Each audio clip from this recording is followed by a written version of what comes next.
Okay, let's jump right in. We're doing a deep dive today on something analysts are calling Russia's Venezuelan gambit. Mm. It's about how Moscow seems to have, well, basically turned this struggling country into a kind of strategic piece on the board aimed right at the U.S. Yeah, it's really fascinating. And it's not just, Cold War nostalgia. This is very much modern great power Yeah. competition playing out, a real global chess match stretching from Europe, like you said, right into the Caribbean. Our goal here really is to get under the hood of the strategy.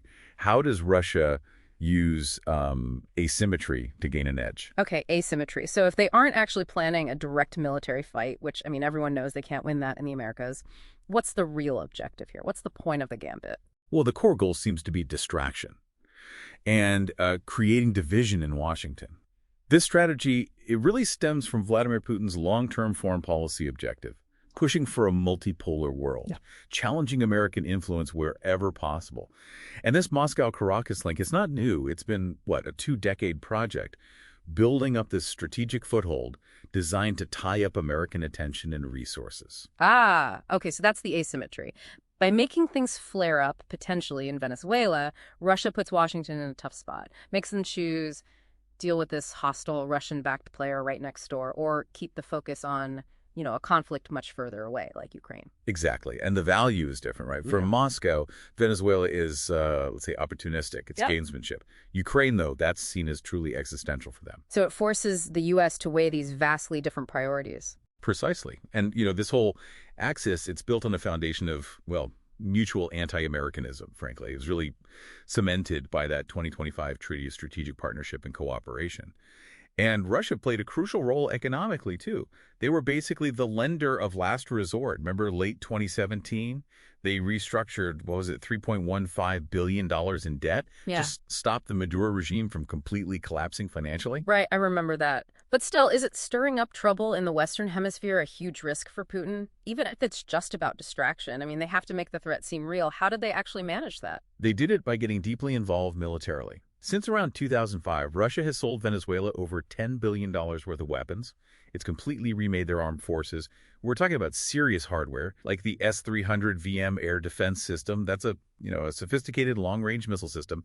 Its whole purpose is to challenge U.S. air superiority in that region. 10 billion. Wow.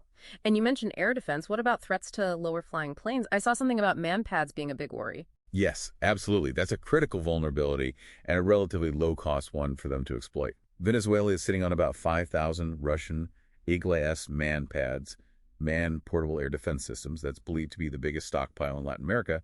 And they're a serious threat to helicopters, low-flying jets, anything that isn't way up high. Mm.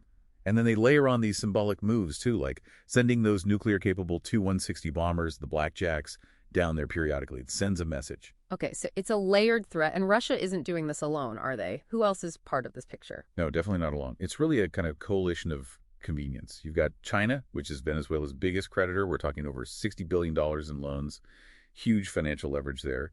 And then there's Iran supplying asymmetric military tech, things like those Mahajer-6 drones for surveillance and even armed attacks. Makes sense. So how has the U.S. responded to all this? It looks like maybe a new version of the Monroe Doctrine, a military buildup in the Caribbean. That's certainly how it's often perceived.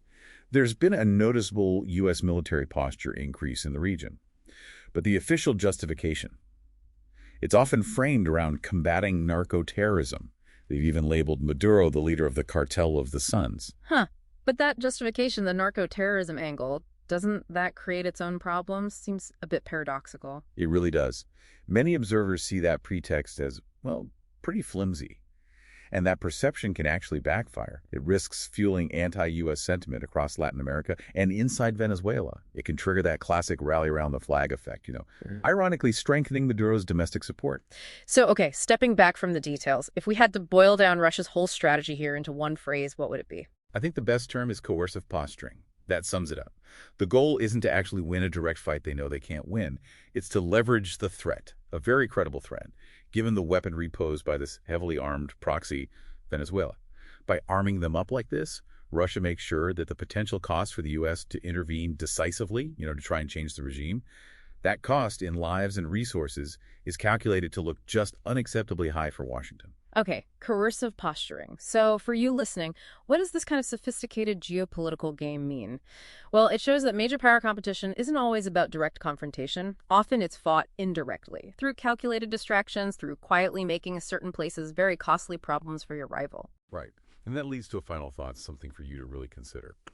If Russia is willing to invest so much, to risk so much, turning a struggling state like Venezuela into this kind of strategic thorn in the side for a superpower, what other parts of the world, places that maybe seem peripheral or unimportant to you right now, might be quietly being armed or set up as we speak, just to create the next high-cost distraction down the road?